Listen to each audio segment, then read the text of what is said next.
Thank you. It's great to be here. Thank you guys all for coming out.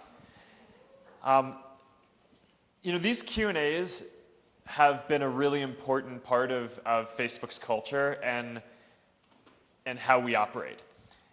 For a lot of years, I've had an open Q&A with the people who work at Facebook inside our company every Friday. And it's been a really important thing for us, not just so I can communicate with everyone who's working on our products, but also so I can hear from our community what people are thinking about, and that gives us more ideas and kind of helps focus what we work on. So a little while ago, we decided to try to do this with our community as well. So about once a month, we've had these town hall Q&As. This is the third one that we've done, or that we're doing.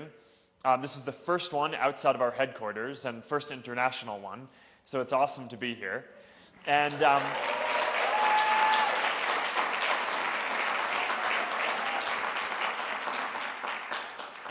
my hope for this Q&A is similar to the ones that we've been doing so far. It's not only so that I can have a chance to answer your questions, but also, as importantly, so I can hear from you what's important to you when you use Facebook and all of our products and what you'd like to see us build, so I can take that back and work on those things to serve our community even better. So thank you all for coming out. I think we went over how this is going to work, so we can just dive into the first question. But it's great to be here in Bogotá.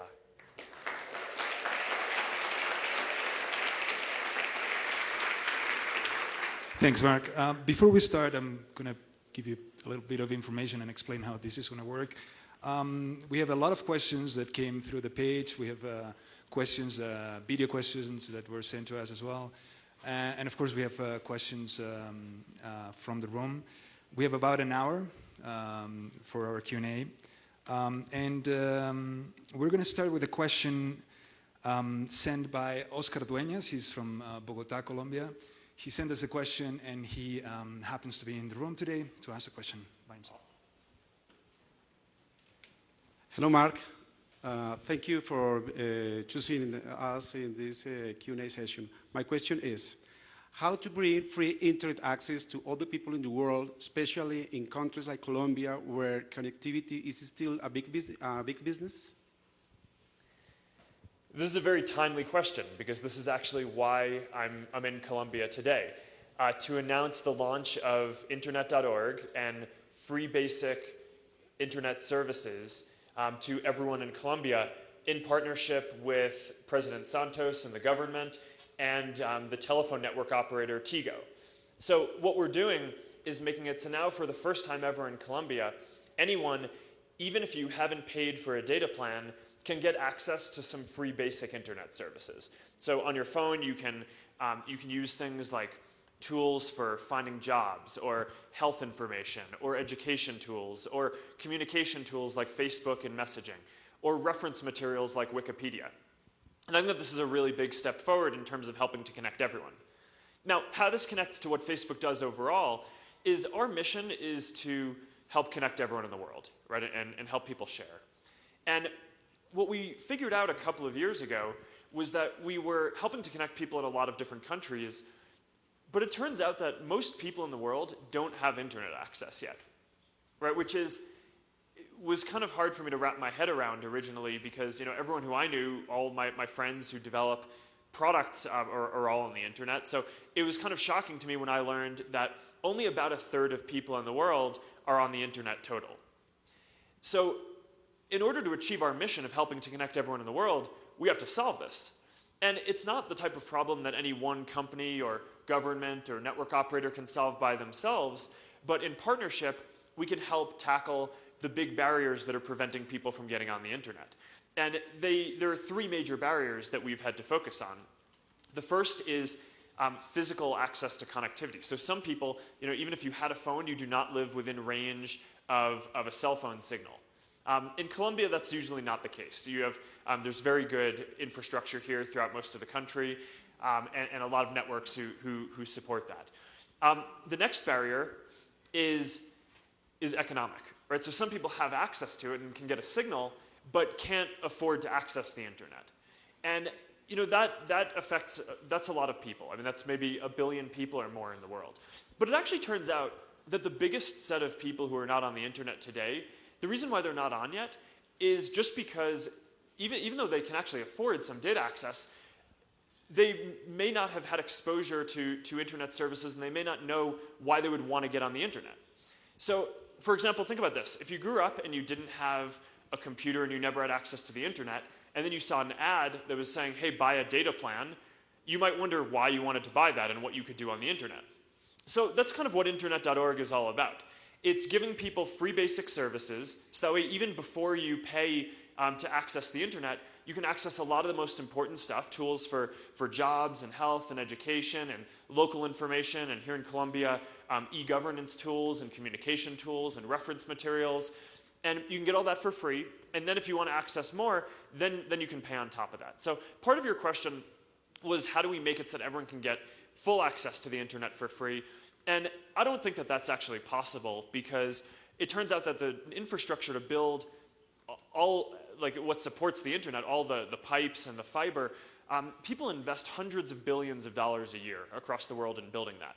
So at some point, someone needs to pay to make that, to pay for that, or else it can't just be built for free. But what we can do is make it so that everyone in the world can get some basic services for free, and that's what internet.org is doing, and we're really excited today to announce this in Colombia.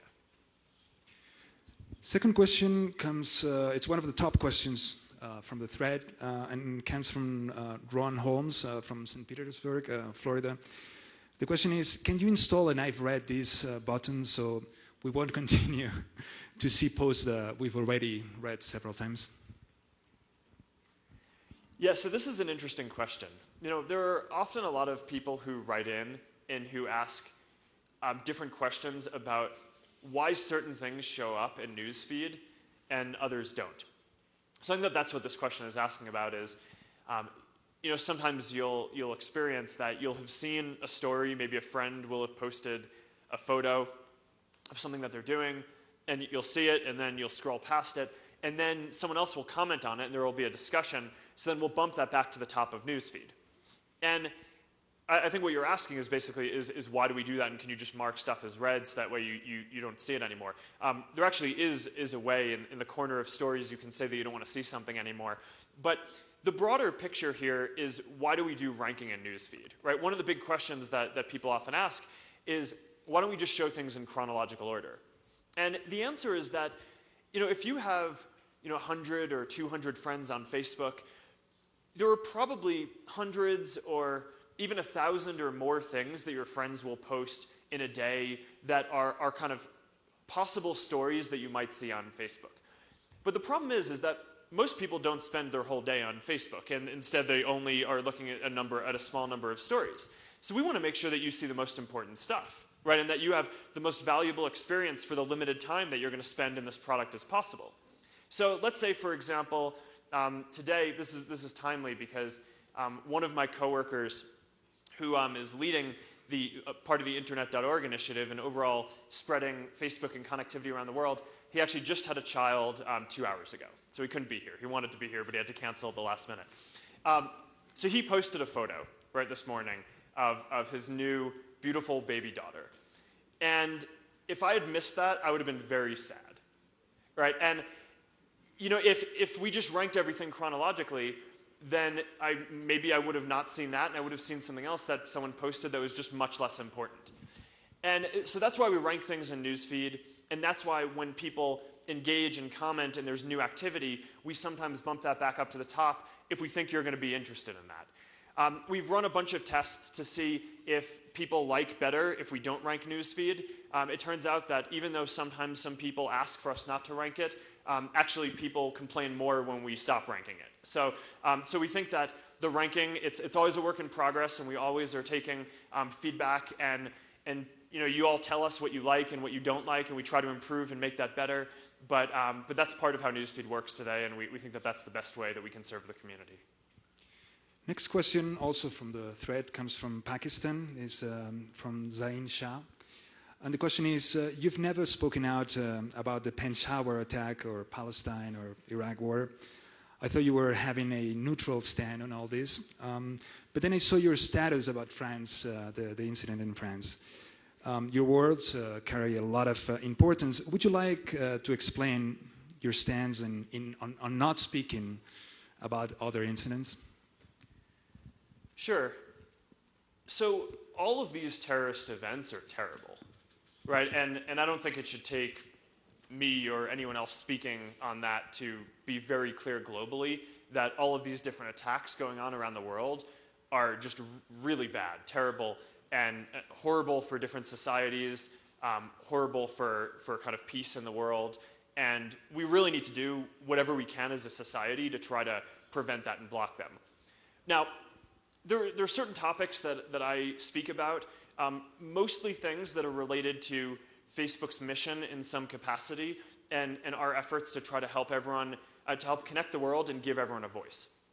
And that's why these attacks in France were especially relevant, I thought, for me to speak about, was because it wasn't just a terrorist attack about just trying to do some damage and make people afraid and hurt people. This was specifically about people's freedom of expression and ability to say what they want, right? And this specific attack was an attack to silence someone who had said something that offended someone else.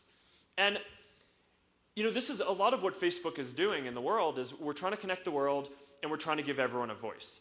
And there are lots of different things that can stand in the way of you having a voice and the freedom to express whatever you want. Right? I mean, a government can pass a law blocking you from saying something. You can just not have the tools that you need in order to express what you want, right? I mean, if you don't have the internet, then it's hard to post on the internet, obviously. If you don't have a good camera, it's hard to post photos, even if you technically have the right to do so.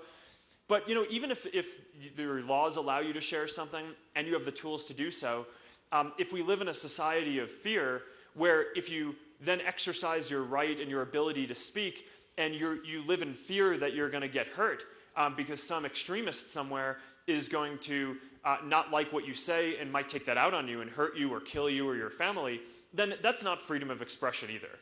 And that really gets to the core of what Facebook and the internet are, I think, and what we're all here to do. We really stand up and try to make it so that everyone can have as much of a voice as possible, which, you know, I mean, there are limits and restrictions on these things, but across the board, we generally are always trying to fight to help as many people as possible share as much as they want. And this event just seemed like an event where people needed to come together not only to fight back against terrorism, which I think is the response anytime there's a terrorist attack anywhere in the world, but also to stand up for giving everyone in the world a voice and people's right to give as many people as possible the ability to share as many things as possible. So that's why I spoke on this one, but it doesn't mean that I don't feel very strongly about the other terrorist attacks. They're all terrible, and we need to come together as a society and a community to try to stop that. Jaime Reyes is from Bogotá, and he sent us a question. He happens to be here this afternoon. Hello, Mark. Regarding what you said, would Facebook have the will to break a law within a country that doesn't permit like the freedom of speech in order to empower the people and make a change for themselves?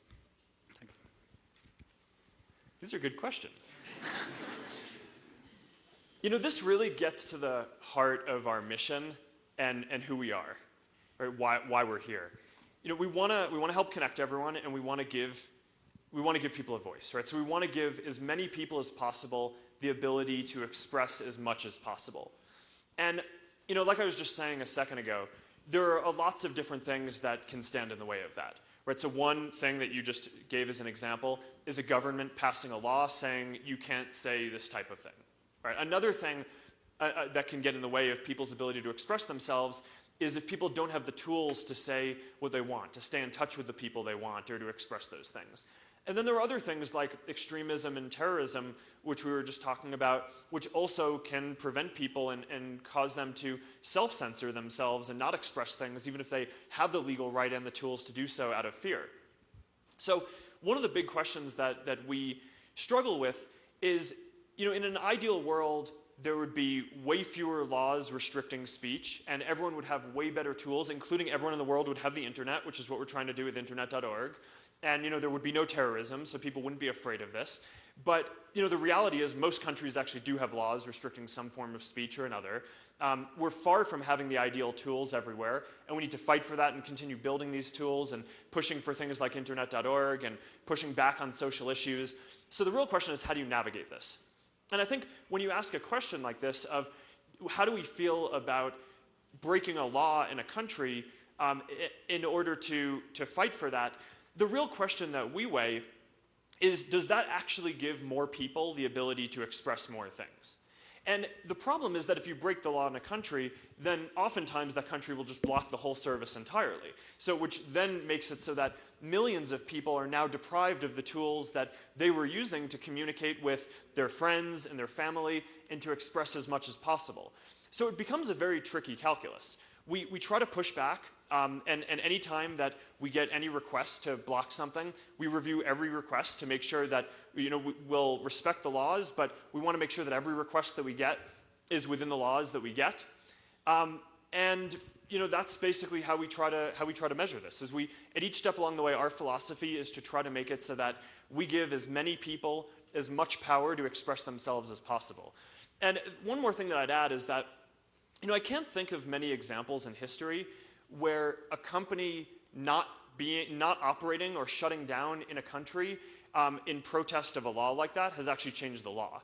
However, there are a lot of examples that I can think of where a technology operating in a place, whether it's telephones or the internet, enables a lot of opportunity for people in those places, right? Opportunity to stay connected to the people they love and their family and their friends, business opportunity, growth in the economy, improvement of people's lives. So I think overwhelmingly, our responsibility is actually to try to continue pushing to give as many people the ability to share as much as possible. There's one more thing that I want to add on this, which is that some people, I think, when you ask a question like that, when we say that we're not just willing to break a law and be shut down, some people say that that's because, oh, well, we want to be operating in every country because it's good for our business. And I want to push back on that because the reality is we're not operating in every country today. There are several countries that we're not in, and our business is doing just fine, right? Believe me, we're good. And the reality is if we got blocked in a few more countries, that probably wouldn't affect our business very much. So this is really about our mission and our philosophy, not about just kind of some short-term business decision. I really very deeply believe that we're best serving the world and best delivering on our mission to connect everyone and give everyone a voice and give as many people as much expression as possible by continuing to push in these environments and push for as much expression as possible. We're now going to take a couple of questions from the room. Who would like to ask the first question? Stand up. You have to introduce yourself. I hold the mic. Okay. Hello, Mark. My name is Catalina. I'm a physician. I work in telemedicine, and I truly believe that Facebook could be a very great tool to change the way we provide healthcare. So my question for you would be, what are your thoughts on Facebook and healthcare and providing actual real-time healthcare services using Facebook? Thank you. Yeah, it's an interesting question. One of the things that's great about our internet.org announcement this morning is that it includes some health tools in it, right? So as part of this, there's at least one service where people can, I think, I don't know if it's real time, but it's to interact with a real doctor for free over the internet and have access to that for free without having to pay for a data plan or anything like that. And I think that's really powerful. Now, that's not really Facebook or social media as much as it is just Facebook working in partnership with the government and with Tigo, the network operator here, in order to make it so that those services can be available for free. But still, it's something that we worked on and made possible. So I'm proud of that. Overall, I do think that there are very interesting things that happen across Facebook. People form all kinds of communities. There are more than 700 million people who use groups on Facebook, and a lot of people use it as support groups. If people share a health condition, people use Facebook to raise awareness for their friends who need an organ donation. or if they need a blood transfusion or bone marrow. That's like every month or so, I'll see some petition or someone sharing something. So people are already using these tools in order to raise awareness for these things. And I don't doubt that there are probably tools that we can do to make it even easier for those people to do those things. And I'd love to do that over time. We're going to take another question from the room. More hands. We're going to go over here.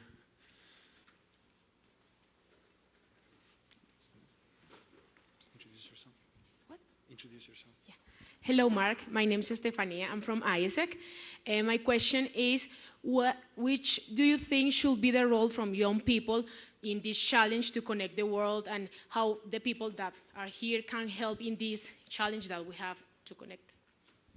Thank you.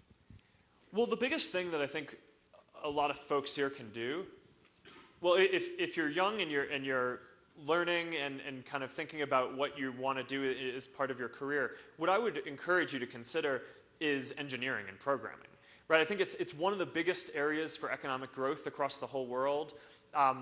And I think that people, especially younger folks who are kind of just getting started and have the time to learn all these skills, can really help shape the next generation of tools that people use.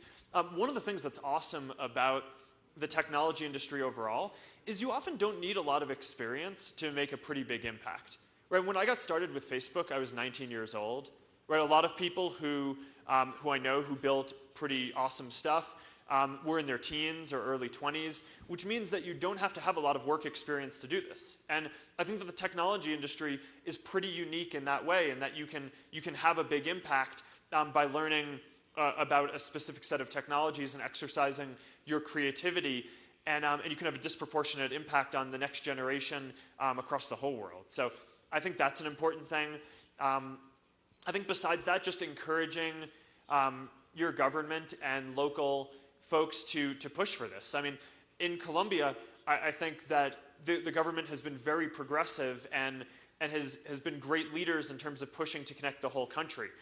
Not every country is like this. So, I mean, for folks who are watching this Q&A on the live stream, I think that Colombia is in a lot of ways an example of what can be possible when a government pushes really hard to get full connectivity and infrastructure built across the country, and works with different companies like their network operators and us and Internet.org to try to deliver free services for everyone. And that wouldn't happen if they didn't hear from the citizens here that was important to people. So I think you're doing well here, doing well at that across the whole world, I think would really shape the world towards more connectivity as well. We're now going back to the thread. This question is by Albeiro Saavedra Delgado. He's a Colombian living in Houston, Texas, and he wants to know, how much did you know about Colombia before this trip? This is my first time here. I'm really glad to be here. Thank you for having me.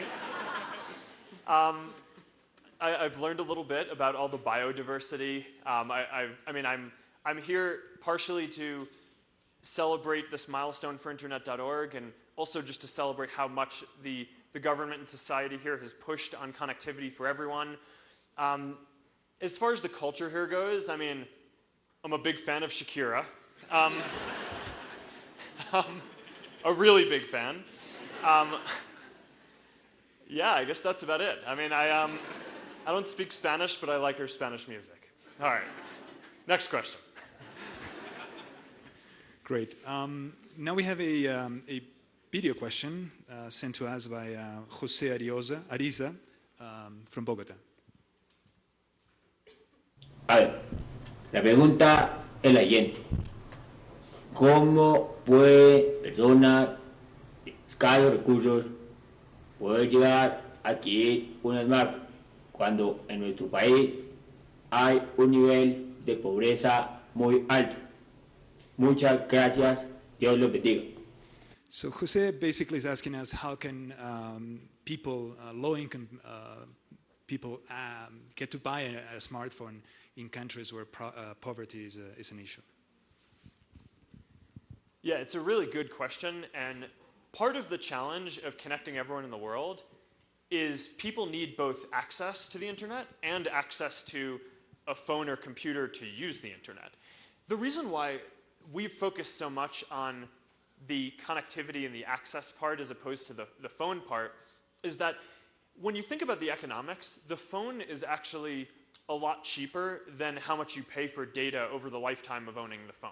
So making it so that the data can be free or very cheap for people really reduces the overall cost of being on the internet, including getting a phone and whatever cost you have for data. So I guess part of the answer is that by making it so that there are free basic services available to everyone, you can now take whatever money you would have had to go spend on the data plan and put that all into a phone and get a better phone and get free access to an important part of the internet anyway. There's also an increasing number of technologies that are bringing the cost of phones down. There are now good smartphones that you can get for $50 or $75 that they're not as good as the top of the line phones, but you can run any app on them, right? Which is really important.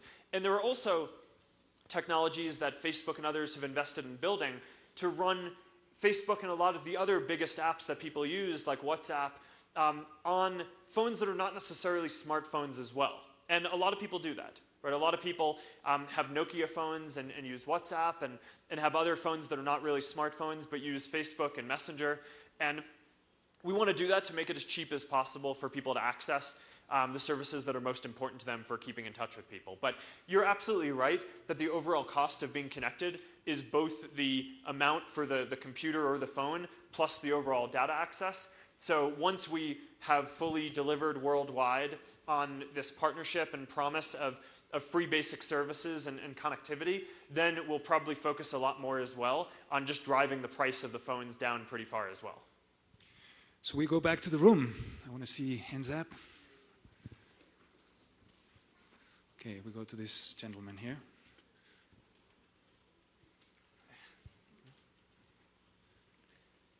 Hi, Mark. I'm a student of computer engineering, and I want to ask you something.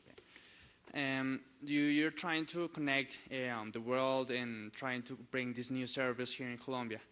But in this service, to try to make the people happy with the service in terms of speed, how does this service works? I mean, yeah, I mean, like, yeah. Sí, como la experiencia, qué tan buena la experiencia. Okay, given, if I understand well, is given the limitations, connectivity limitations, speed and stuff that may be in some countries, how good is going to be the experience of people using internet.org? Yeah, it's a great question. One of the big issues, I think, for companies that build internet products for everyone to use is a lot of these companies are based in Silicon Valley. And in Silicon Valley, most of the internet connections are really fast, right? So then, so you have all these people who are building these apps who don't actually know what it's like for the people who are using them in all different parts of the world. And, a lot of people have like the latest iPhone and a fast internet connection and aren't necessarily aware of what kind of phones and network conditions exist all around the world in different countries.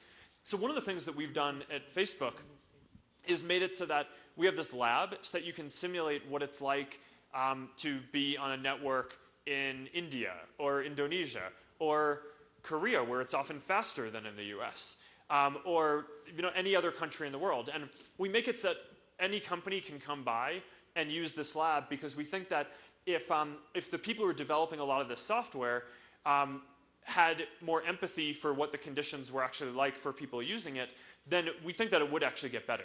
And we encourage all of our engineers and product managers and folks at Facebook to travel around the world and meet with people who are actually using the products that they're building, because I think it's really hard if you just sit in an office all day to build something that a ton of people around the world are going to use. I mean, cultures are so diverse, people are different, people need different things, people's lives are very different, and the conditions that people live in around the world are very different and unique. So that's just part of how Facebook's philosophy has approached trying to build stuff for everyone in the world. But you're absolutely right that there needs to be a bigger focus on faster apps that require less data to use And that's a big part of what we've pushed on with internet.org. In the last year, we've made some progress. The Facebook app alone now takes 1/10 the amount of data.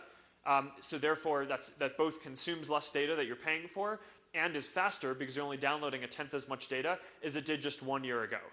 So, or a year and a half ago at this point. So we're continuing to push on that. We think that there's even more that we can do, and there are more that a lot of the other apps that you use can do as well. Another question from the room. Okay, let's go over here.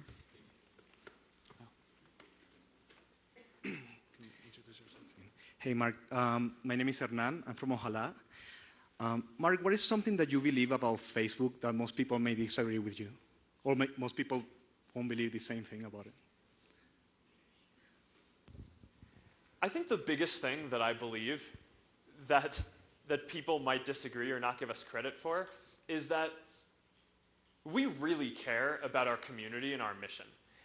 You know, when I was starting Facebook, I wasn't thinking about it as a business. I wanted to connect the people in my community around me, and when that worked, I started expanding it and tried to connect more and more people. And you know, to this day, that really is the thing that drives me. And you know, our culture at the company is just all about connecting the world, giving everyone a voice.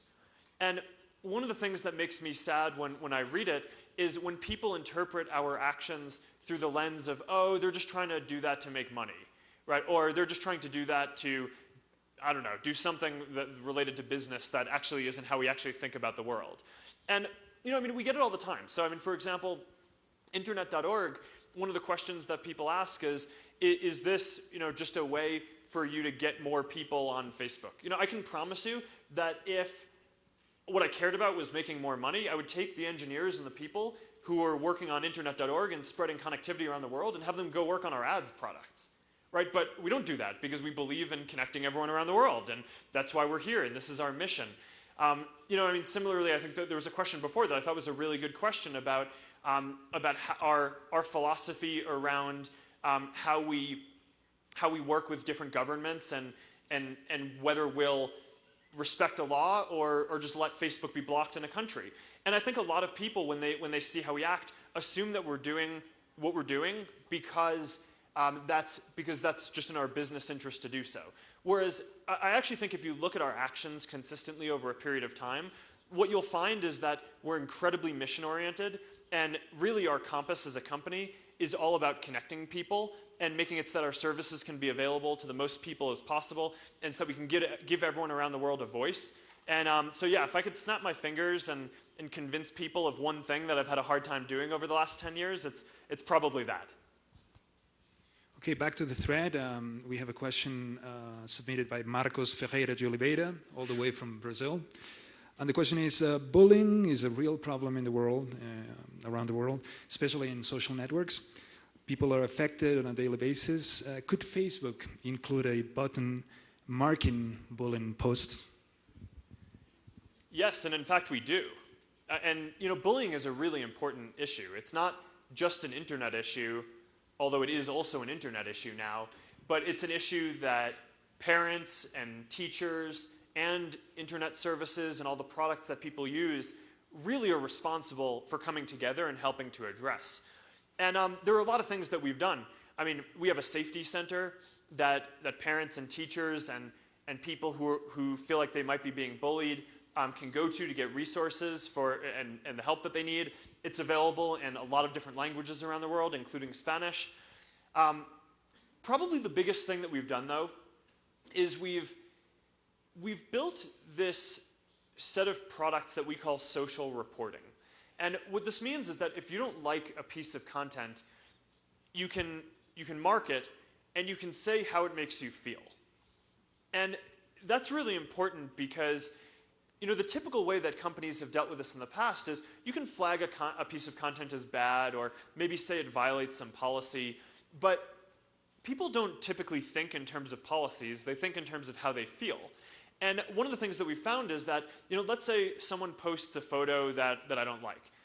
Maybe it's against our policies or maybe it isn't, but if I tell that person through, you know, I click, I don't like this, and then I click, okay, it makes me feel embarrassed or ashamed or I don't like how I look in this photo, or whatever the reason is that's very human in how I want to express it, what we find is that actually the person who posted it, upon hearing how the other person feels, often just takes it down, right? Because a lot of the time people don't know how they're making other people feel, and when that's expressed in human terms, that can actually get resolved without having to get escalated to our community team, or to a teacher, or to a principal in a school, or anything like that.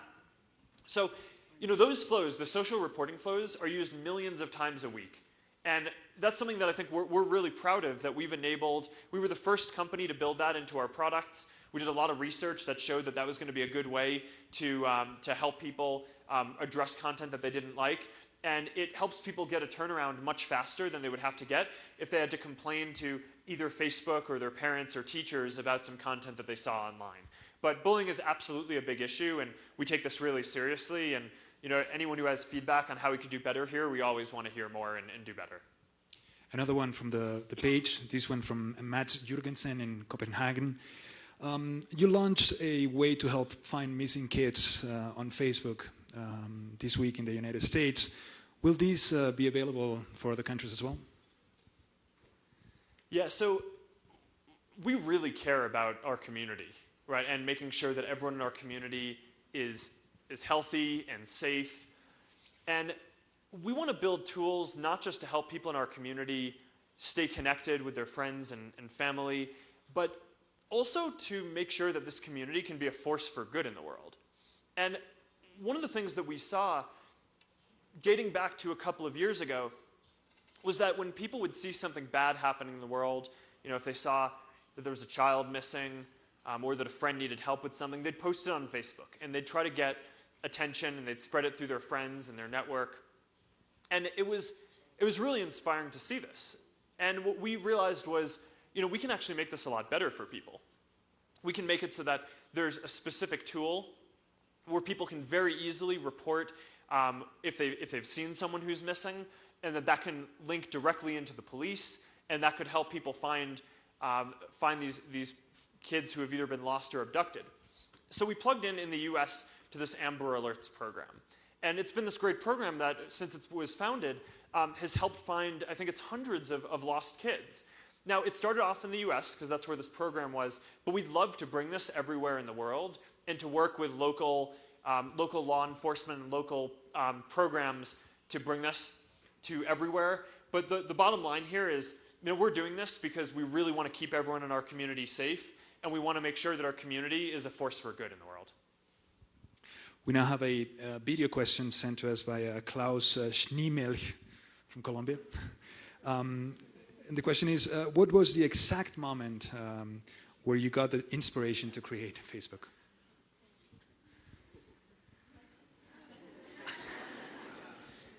I don't think that's how the world works. One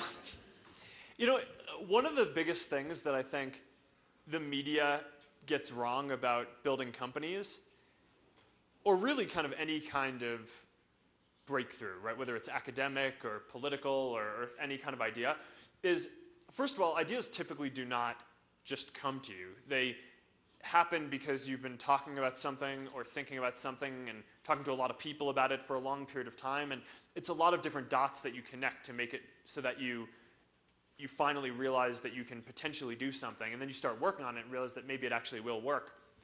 The other thing that I think is equally wrong is that a lot of times the media makes it sound like one person or a small number of people did something, right? So it drives me a bit crazy when people say that's like, I made Facebook. It's like, yeah, me and thousands of other people, and then millions of people using our products built the community. So I don't know. I think it's very simplistic to say that, I was just sitting around one day and I came up with this idea, and then we had a community of 1 billion people, and it's like, wow, that was easy. I guess I can go home now. That's just not how anything works in the world. And the problem with that narrative is I think it's really discouraging to people to do their own things, because it makes you feel like, hey, I haven't had my moment where I had a genius moment, and maybe I'm not as good as these people who clearly he built a whole company all by himself, right? But I mean, that's not how it works, right? I mean, I really do believe that you can sit down with a group of friends and start talking about something and working on it, and if you're passionate about it and you keep on focusing on it, There will be challenges along the way, but I actually think this stuff a lot of the time is not as crazy and challenging as the media makes it sound, and it actually is more accessible to more people to make a difference in the world and build stuff and start different businesses and all kinds of stuff than I think you'd believe from reading the media. So, I don't know, that's my take on that. So we go back to the room.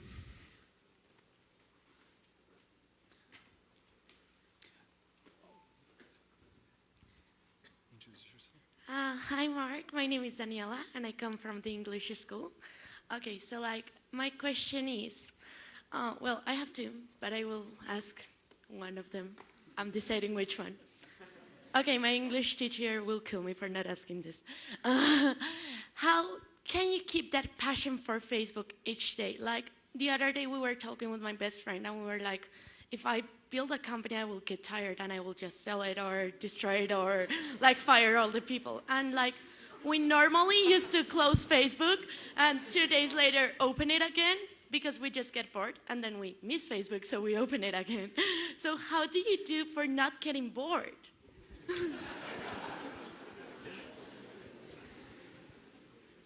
Well, I just feel really lucky, right? I mean, it's, you know, I think, you know, even though I think that a lot of people can build different things, there is also a lot of luck involved in building something like Facebook. And, you know, there was no reason, going back to the beginning of Facebook, why a group of college students should have been able to build this network and this community that got so big and international, right? Some company that knew way more about building things should have done that, right, instead. So there was definitely a lot of luck that involved in the fact that we ended up being the people to do it. But part of that now, I just feel a lot of gratitude, right? Because I've been able to play this role in helping to connect people and, you know, help people stay connected to the people that they love, help people learn about and experience new moments from people who they can't be in touch with, reconnect with their family, just learn about all this important stuff. And I don't know, I just think you can't take that for granted, right? So I'm in this really lucky position that very few people around the world get to be in. And I guess my perspective on this is I have to wake up every day and make the most of this position and try to serve our community the best that I can and continue building the best tools and the best products that people need to stay connected and push the limits more to connect even more people. Because, I don't know, just it's pretty rare to be in the position that I'm in.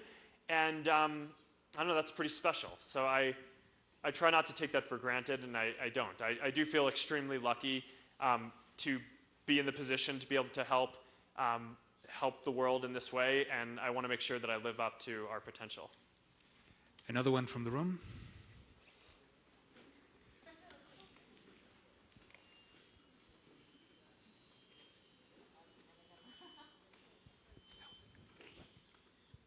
Okay, well, I'm Stephanie from ISEC, and I wanted to ask you, how do you imagine Facebook in 10 years? According, for example, to technology like Google Glass or things like that, how do you imagine the Facebook community? Yeah, so I think that there are a few different big trends over the next 10 years that are going to shape how we all connect and share. So the first one, which we're talking about with internet.org, is that way more people can be on the internet, right? If, you know, now about a third of the world is on the internet, I would really hope that by 10 years from now, I don't know, the vast majority of people, more than 2/3 of people should be on the internet. And that won't happen if we don't push on it and if we don't work on that specifically. The internet is actually growing at a slower rate than you would think for how much it defines a lot of parts of modern life. But I hope that in 10 years from now, when we're here, the vast majority of people in the world are on the internet, which I think will change a lot of aspects of how people communicate around the world by itself.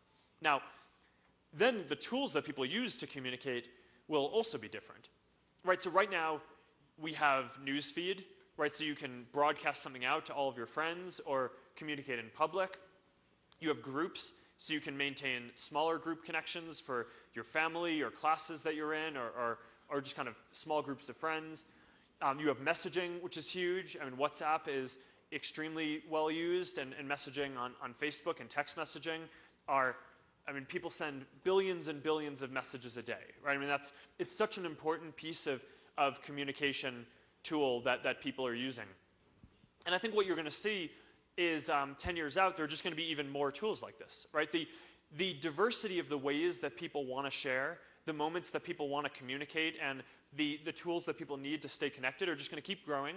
So, you know, maybe Facebook, you could say a few years ago, is the only big social company, but I think in the future there are going to be a bunch of companies that are doing great work, and Facebook will evolve to build a lot of these products ourselves, right? So we have the Facebook product, we also have Messenger. There's also, I mean, WhatsApp joined us, and Instagram joined us, and Groups is a big product, and there are going to be a lot of things like that I think are each going to be kind of big, important new ways that people are sharing. And then the third thing that you mentioned is new platforms, right? So every 10 to 15 years, there's, you know, 10 to 15 years ago, the primary way that people were connecting to the internet or using computing devices was on computers. They sat at a desktop, and maybe you had a laptop computer, but it was a computer. And now, mobile phones are clearly the main way that we all communicate. But they will not be the last way that we do computing, right? And in another 10 to 15 years, I think we can imagine that there will be another platform which is even more natural and even more built into our lives than mobile phones are, right? So just like you couldn't carry around a computer, now you have a phone in your pocket and you can use it pretty frequently, I think it's pretty easy to imagine that in the future we will have something that either we can wear, and maybe it'll look like just normal glasses, so it won't look weird like some of the stuff that exists today, and you'll just be able to have context about what's going on around you in the world and communicate with people and not have to disrupt your conversations by looking down or be interruptive. And I think that that's going to be really powerful. Now, it's going to take a while to get there. I mean, you guys all remember the first mobile phones were terrible, right? And that's kind of the stage that we're at now with virtual reality and augmented reality. It's just extremely early stage, and the early stuff is very, very rough still. But I think that's going to be a really important trend. And if we look back, I don't know if it's going to be 10 years or 15 or 20, but there will be another platform after computers that becomes the primary computing platform. And we're really excited to build that as well. We're working on that with Oculus, which is, I think, by far the leader in virtual reality at this point, and is going to be very exciting to see how that develops. Okay, so we have time for one, maybe two more questions. I'm going to go over here. Hi, Mark. My name is Andres. I'm an entrepreneur here in Colombia. Facebook and WhatsApp and social media is connecting people all around the world, but maybe you think is also disconnecting them from the present moment and from the physical world. For example, at this very moment, there's a lot of people who's checking their phones and they aren't paying attention to my question. So, what do you think about that? I think that it's overwhelmingly positive. So, I mean, it's, you know, what we've seen on Facebook is that, you know, take newsfeed and messaging and things like that, right? So newsfeed for me, and I think for so many of us, is a good way to stay connected to people who we otherwise would not be able to be connected with, right? So I typically do not learn about important moments in my wife's life through a Facebook post, right? I mean, she'll tell me that in person, or if we're not together, then she'll send me a text message through Messenger or WhatsApp. You know, and that's like my parents. I'll message all the time. So what I think that basically this software is not replacing your ability to communicate with the people that you care about. What it's doing is augmenting and making it so that you can now stay connected to even more people than you would have been able to before. And you know, there's this definition of technology, which is that it extends some natural human sense, right? So in that sense, you could say that glasses or contact lenses extend the natural human capacity for vision, right? Or you know, a car or bicycle extend your capacity to walk and move around. Even the word computer, I mean, it comes from the Latin root to think together, right? And it's the point of a computer is to to extend your ability to think and do more intellectual tasks. And what I think that Facebook and social software do are extend people's natural capacity to maintain relationships with people. So the people that I could have before maintained a relationship with or communicated with, I'm probably still going to do that in real life, because that's such a richer medium than anything that you can do with text or just a single photo or a course video or anything like that. But now you have this set of tools where you can just stay connected to so many more people that otherwise just would have been impossible. And I don't know, I think that that's awesome. And it helps keep humanity closer together. It helps you have more understanding about what's going on in more people's lives. And I think that that contributes to this greater empathy and tighter-knit community around the world, which I think is a really important thing for the modern world. Last question.